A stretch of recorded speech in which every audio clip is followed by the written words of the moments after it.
Hello Brian, तो कैसे हो आप सभी लोग और कैसे चल रहे हैं आप लोग की बोर्ड एग्जाम की तैयारी। आशा है आप सभी लोग अच्छे होंगे और ज़बरदस्त तरीके से बोर्ड एग्जाम की तैयारी भी करोगे। तो इस वीडियो में आज हम देखने वाले हैं क्लास 12th केमिस्ट्री का जो आपका थर्ड चैप्टर है रासायनिक बलगत की, उसका एक बहुत ही इंपॉर्टेंट टॉपिक और बहुत ही ज़्यादा मजेदार टॉपिक जो कि है प्रथम कोटि की अभिक्रिया के लिए बेग स्थिरांक का व्यंजक। आज हम देखेंगे प्रथम कोटि की अभिक्रिया क्या होती है और इसके लिए हम निकालेंगे बेग स्थिरांक का व्यंजक, जो कि बहुत ज़्यादा इंपॉर्टेंट है, हर साल बोर्ड एग्जाम में पूछा ही जाता है, जिसके बिना बोर्ड का पेपर बनता ही नहीं है। चलो शुरुआत करते हैं। इसके पहले हम देख चुके हैं शून्य कोटि की अभिक्रिया वाला। शून्य कोटि की अभिक्रिया वाला बहुत ज़्यादा इंपॉर्टेंट है वो भी, लेकिन इससे ज़्यादा इंपॉर्टेंट नहीं है, मतलब ये वाला ज़्यादा इंपॉर्टेंट है, पर उसको भी देख लीजिएगा।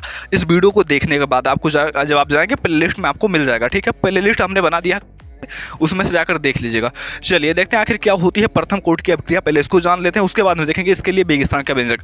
तो प्रथम कोटि की अभिक्रिया क्या होती है मैंने आपको बताया था। जैसे कि अगर कोई अभिक्रिया हो रही है ना, जैसे कि कोई अभिक्रिया हो रही है जिसमें कोई अभिकारक है ना, ये क्या है, कोई अभिकारक है, और वो अभिकारक जो है धीरे धीरे विघटित होकर कोई उत्पाद बना रहा है ना। अभिकारक है, धीरे धीरे ये इसकी सांद्रता कम हो रही है और धीरे धीरे ये उत्पाद बना रहा है। तो मैंने क्या बताया था कि बेग के नियम से, जो आपका बेग नियम होता है उसके अनुसार जो इसकी दर होती है, यानी जो अभिक्रिया की रेट होती है, वो अनुक्रमानुपाती होती है किसके, अभिकारक की सांद्रता के, इसकी घात के, है ना।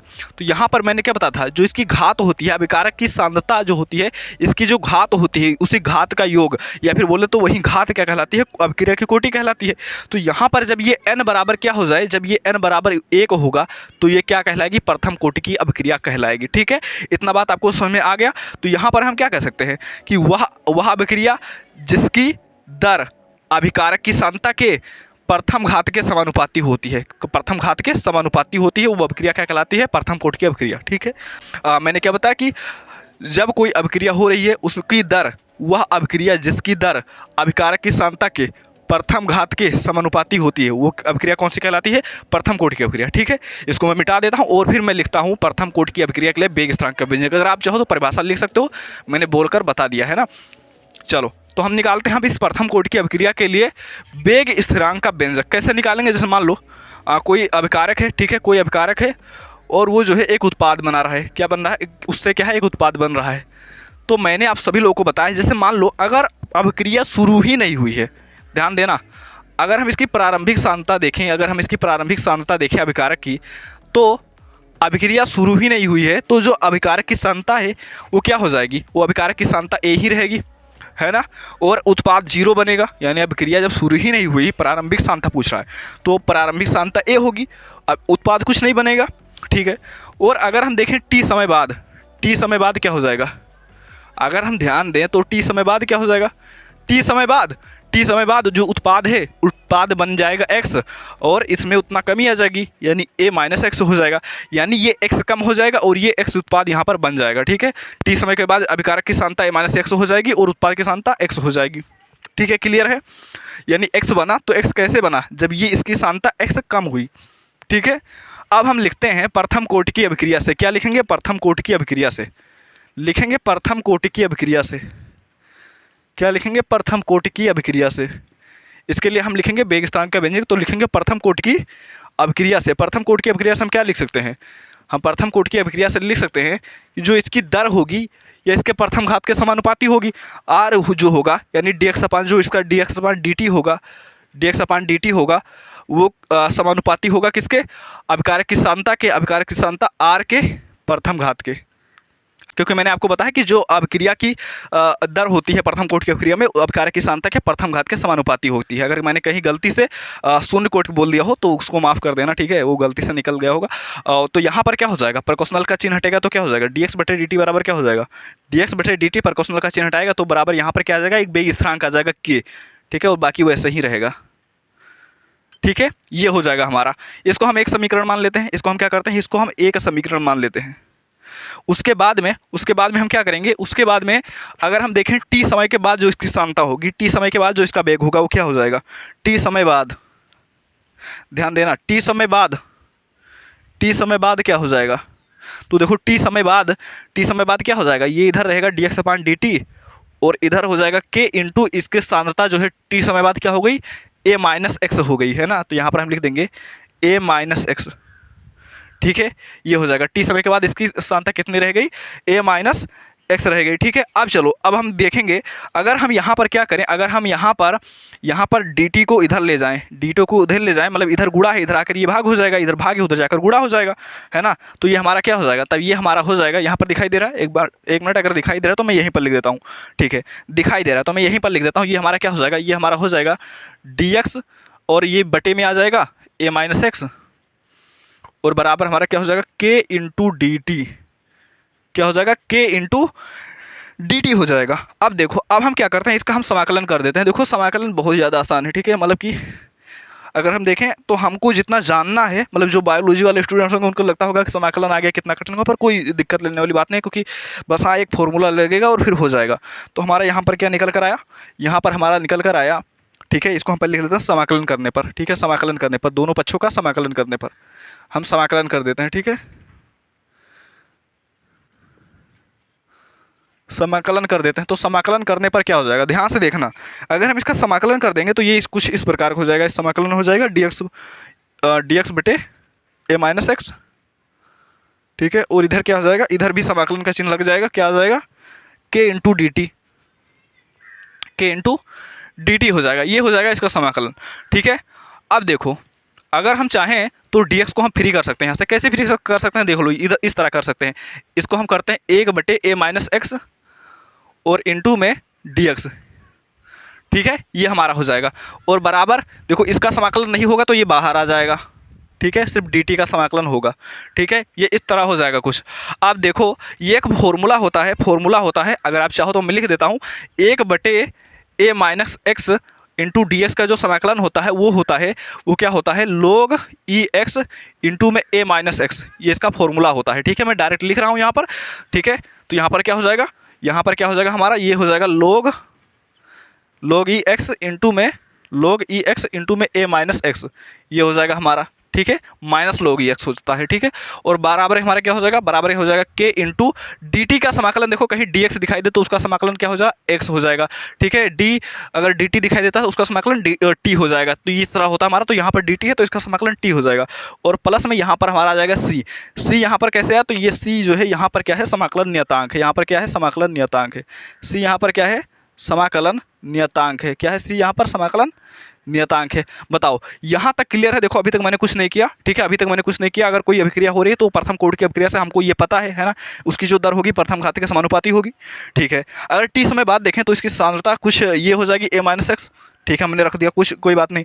इसको हम उधर लेकर गए तो डी टी को उधर ले आए, कोई बात नहीं, समाकलन कर दिया तो ये फॉर्मूला होता है, फॉर्मूले पर मैंने रख दिया, तो ये हमारा होता है formula minus log E into A minus X, ठीक है। यहाँ पर डी टी का समाकलन टी हो गया, ठीक है, और सी यहाँ पर क्या आ गया, समाकलन नियतांक, ठीक है। यहाँ तक क्लियर है।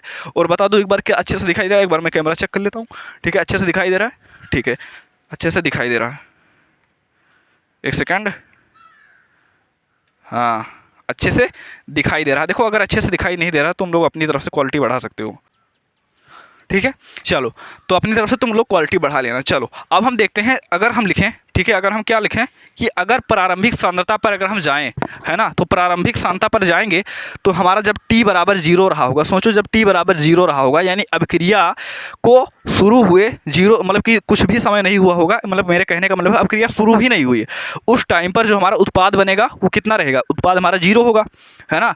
अगर अभिक्रिया शुरू ही नहीं हुई तो उत्पाद हमारा क्या रहेगा, 0 रहेगा। तो इस टाइम पर अगर हम देखें t बराबर 0 है तो x बराबर भी 0 होगा। तो जो हमारा समीकरण आया है, ये समीकरण आया है, इसमें हम क्या रख देते हैं, इसमें हम t के स्थान पर 0 रख देते हैं और a के स्थान पर 0 रख देते हैं, ठीक है, ये हम रख देते हैं। तो हमारा क्या हो जाएगा, माइनस log ई, ठीक है, x इंटू में a के स्थान पर 0, तो 0 माइनस एक्स बराबर क्या हो जाएगा, k इंटू टी के स्थान पर 0, ठीक है, प्लस सी, ये हमारा हो जाएगा।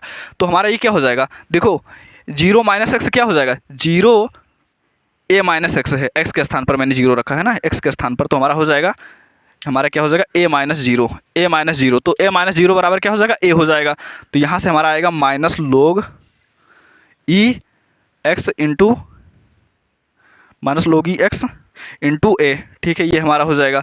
और उसके बाद में इधर क्या हो जाएगा, k इंटू 0 बराबर क्या हो जाएगा, 0, ठीक है, और प्लस हमारा क्या हो जाएगा c। अगर हम 0 हटा दें तो कोई दिक्कत नहीं है ना। तो हमारा यहाँ पर c बराबर क्या निकल कर आ गया, c बराबर निकल कर क्या आ गया, माइनस log ई एक्स इंटू में a, ठीक है, देखो मैंने क्या किया, मैंने t बराबर 0 और x बराबर 0 रख दिया, तो t बराबर 0 हो गया, यहाँ पर रख दिया, x बराबर मैंने यहाँ पर 0 रख दिया, तो इधर हो गया minus log e x a into में k इंटू 0 0, तो 0 खत्म हो गई है, इधर c बचा, तो c बराबर क्या आ गया माइनस log e x। अब हम क्या करते हैं, c को उठाते हैं, c का मान और इसमें रख देते हैं, ये हमारा कोई समीकरण है, समीकरण हम इसको 2 मान लेते हैं, इसमें हम रख देते हैं, ये वाला c का मान जो है इसमें हम रख देते हैं, ठीक है, c का मान हम इसमें रख देते हैं, बाकी मैं फालतू चीज़ें मिटा देता हूँ। मैं c का मान उठाकर इसमें रख रहा हूँ, ठीक है, ध्यान से देखना, मैं c का मान उठाकर इसमें रख रहा हूँ, पहले वाले समीकरण में नहीं, पहला ये हमारा दूसरे वाले समीकरण में, ठीक है। अच्छा छोटा छोटा दिखाई दे रहा है ना, थोड़ा सा मैंने उल्टा लिख दिया, कोई बात नहीं, इसको मैनेज करना, छोटा दिखाई दे रहा है पर मैं एक पेज में समझा दूंगा अच्छे से। चलो, तो अगर हम c का मान इसमें हम रख दें इस वाले समीकरण में, तो ध्यान से देखना क्या हो जाएगा, तो ये हमारा हो जाएगा, ठीक है, हम लिख देते हैं c का मान रखने पर, c का मान समीकरण 2 में रखने पर ये क्या हो जाएगा, c का मान अगर हम समीकरण 2 में रख दें तो क्या, तो देखो क्या हो जाएगा हमारा, ये हमारा क्या हो जाएगा, c का मान समीकरण 2 में रखेंगे, ये हमारा समीकरण 2, ठीक है, इसमें रखेंगे तो क्या हो जाएगा हमारा minus log e x into में a माइनस एक्स इंटू में a माइनस एक्स बराबर k इंटू टी प्लस सी के स्थान पर हमको ये वाला मान रखना है, तो यहाँ पर हम रखेंगे माइनस log ई एक्स इंटू ए, तो यहाँ पर प्लस माइनस माइनस हो जाएगा, तो माइनस लिख देता हूँ, माइनस log ई एक्स, ठीक है, log ई एक्स इंटू में ए, ये हो जाएगा हमारा, है ना, ये हमारा हो जाएगा, ठीक है। एक काम करते हैं, अब हम क्या करते हैं, यहाँ से हम KT को फ्री कर लेते हैं। अगर हम KT को फ्री करेंगे तो हमारा क्या हो जाएगा, ध्यान से देखना, अगर हम KT को फ्री करेंगे तो हमारा क्या हो जाएगा, अगर हम KT को फ्री करेंगे तो माइनस log ई एक्स ए है, इधर जाकर प्लस में हो जाएगा, है ना, इधर माइनस में है तो इधर जाकर प्लस में हो जाएगा, तो ये हमारा हो जाएगा log ई एक्स इंटू में ए, और फिर ये माइनस का माइनस ही रहेगा, माइनस log ई एक्स इंटू में ए माइनस एक्स, ये हमारा हो जाएगा, है ना। अब ध्यान से देखना आगे का कैलकुलेशन, अभी मैं दोबारा समझा दूंगा, ठीक है, यहाँ तक क्लियर है। c का मान हमने रखा तो हम यहाँ पर क्या हो गया, c का मान या मैंने यहाँ पर रख दिया, ठीक है, तो ये कुछ बन गया। उसके बाद में हमने KT को फ्री किया यहाँ से, तो ये इधर प्लस था, माइनस था, इधर आकर प्लस हो गया, ठीक है, ये हमारा समीकरण आ गया। अब ज़रा ध्यान से देखना, यहाँ पर कुछ आपको दिखाई दे रहा होगा, ठीक है, अब देखो यहाँ पर ज़रा ध्यान से देखना, यहाँ पर आपको ये दिखाई दे रहा होगा log m minus log n के रूप में दिखाई दे रहा होगा, log m minus log n के रूप में, तो log m minus log n का जो फॉर्मूला होता है वो क्या होता है, log m अपान n, ठीक है, log m minus log n बराबर होता है log m अपान n, तो ये हमारा क्या हो जाएगा, ये हमारा हो जाएगा KT बराबर क्या हो जाएगा, KT बराबर क्या हो जाएगा, क्या हो जाएगा, log ई एक्स, ठीक है, ये ऊपर क्या हो जाएगा a बटे, और फिर नीचे क्या हो जाएगा a माइनस एक्स, ऊपर a नीचे a माइनस एक्स, ये हो जाएगा। अब ध्यान से देखना, अब यहाँ से मैं क्या करूँगा, यहाँ पर हमें log बेस x को मैं log के 10 बेस में मैं चेंज करने वाला हूँ, तो यहाँ पर इसका जो फॉर्मूला होता है वो क्या होता है, ठीक है, मैं t को इधर भेज देता हूँ, मैं t को क्या करता हूँ उधर भेज देता हूँ, t को भी मैं अगर उधर भेज दूंगा तो क्या हो जाएगा, यहाँ पर हो जाएगा 1/t, यहाँ 1/t हो जाएगा, ठीक है। अब इसके बाद में क्या करता हूँ मैं, उसके बाद में यहाँ पर मैं इसको चेंज कर देता हूँ log बेस 10 में। अगर हम देखो, अगर हम इसको log बेस 10 में चेंज करेंगे तो क्या हो जाएगा हमारा, तो हमारा हो जाएगा ये, देखो इसका जो फॉर्मूला होता है वो क्या होता है, इसका जो फॉर्मूला होता है log ई एक्स का, वो बराबर होता है 2.303 log बेस 10 इंटू में x, ठीक है, ये होता है। तो यहाँ पर अगर हम इस फॉर्मूले को अप्लाई करेंगे तो हमारा हो जाएगा, ठीक है, तो हमारा क्या हो जाएगा, हमारा हो जाएगा k बराबर क्या हो जाएगा, के बराबर दिखाई दे रहा है इस मार्कर से, ठीक है, के बराबर हो जाएगा 2.303 इंटू में log 10, और x के स्थान पर यहाँ क्या है, ये इतना मान है, तो यहाँ पर मैंने रख दिया a बटे a माइनस एक्स, और बटे में यहाँ पर t है, तो मैंने यहाँ पर बटे में t भी लिख दिया, ठीक है, तो ये हमारा फॉर्मूला निकल कर आ गया, ठीक है। अगर दिखाई नहीं दे रहा तो मैं दोबारा लिख दूंगा, ठीक है, क्या निकल कर आया हमारा, k बराबर 2.303 बटे t इंटू log 10 इंटू में a बटे a माइनस एक्स, ये बचा, ठीक है, ये हमारा फॉर्मूला निकल कर आ गया। एक बार मैं फिर से बता देता हूँ, रिवाइज कर देता हूँ जिन लोगों को समझ में आया। अगर देखो हमारे पास कोई अभिक्रिया हो रही है, ठीक है, अभिक्रिया हो रही है, उससे उत्पाद बन रहा है, तो प्रथम कोटि की अभिक्रिया से हमको ये मालूम है dx अपान dt जो उसकी प्रारंभिक सांद्रता के समानुपाती होगा। t समय बाद देखें तो इसकी सांद्रता a माइनस एक्स हो गई, तो मैंने यहाँ पर a माइनस एक्स रख दिया, ठीक है, a माइनस एक्स उधर ले गए तो dt इधर ले आए, समाकलन कर दिया तो इसका एक फॉर्मूला होता है, उस फॉर्मूले पर ये आ गया, ठीक है। और यहाँ पर सी आ गया, समाकलन नियतांक। अगर प्रारंभिक सांद्रता मतलब जब टी बराबर 0 होगा तो x बराबर 0 होगा, तो टी के स्थान पर 0 और x के स्थान पर मैंने 0 रख दिया, तो हमारा सी का मान निकल कर आ गया। और सी का मान मैंने दोबारा उठाकर इसी समीकरण में यहाँ पर रख दिया। तो सी का मान जब मैंने यहाँ पर रखा, ठीक है, तो यहाँ से हमको एक समीकरण मिला, ठीक है, ये मिला। और ये log m minus log n के रूप में लिखा हुआ था, तो मैंने इसको, एक फॉर्मूला होता है log m minus log n बराबर log m बटे n, तो मैंने log m बटे n के रूप में लिख दिया। और t इधर था ना, तो t इधर नीचे चला गया, इधर गुणे में था, इधर भाग में चला गया, ठीक है, कोई दिक्कत नहीं। ये 1/t। उसके बाद में इसको मैंने log बेस 10 में चेंज किया, तो log x बराबर होता है 2.303 log 10 की बेस log बेस 10 की x, ठीक है। उसके बाद में क्या हो जाएगा हमारा, तो इसके फॉर्मूले पर मैंने रख दिया, तो हमारा क्या आ गया 2.303 इंटू में log बेस 10 a बटे a माइनस एक्स, ठीक है, और बटे में यहाँ पर t, ये हमारा फॉर्मूला निकल कर आ गया, ठीक है, अच्छे से। चलो, तो इसको जो है एक बार नोट कर लीजिए, एक बार मैं देख लेता हूँ अच्छे से दिखाई दे रहा है, ठीक है, दिखाई दे रहा है। अगर अच्छे से दिखाई दे रहा है तो अच्छे से नोट भी कर लो, ठीक है।